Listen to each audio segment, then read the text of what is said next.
Isang mahalagang pagpupulong ang dinaluhan ni Police Colonel Mardito G. Anguluan, Provincial Director ng Cagayan Police Provincial Office, na ginanap sa Commissary Hall Capitol Compound, Tuguegarao City, Cagayan bilang bahagi ng Pre-Disaster Risk Assessment o PDRA para sa paparating na bagyong Krising nito lamang ika-17 ng Hulyo taong kasalukuyan.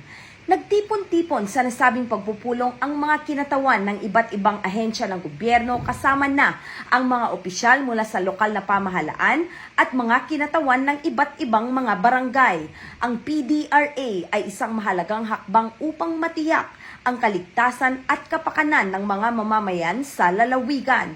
Layunin nito na masuri ang mga potensyal na epekto ng bagyo mula sa pinsalang maaaring idulot nito sa mga infrastruktura hanggang sa panganib sa buhay at ari-arian ng mga residente. Sa pamamagitan ng masusing pagsusuri, makakalikha ang mga kinauukulang ahensya ng mas epektibo at maayos na plano para sa paghahanda at pagtugon sa anumang sakuna. Ang pagdalo ng Cagayano Cups sa PDRA ay isang patunay na ang ating kapulisan ay nagsusumikap upang maprotektahan ang mga mamamayan nito lalo na sa panahon ng mga kalamidad.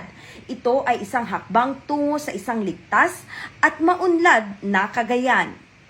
Mula dito sa Tuguegarao City Evacuation Center, ako ang iyong PNN correspondent, Patrol Woman Ming Lorenzo. Alagad ng batas, tagataguyod ng balitang pulis.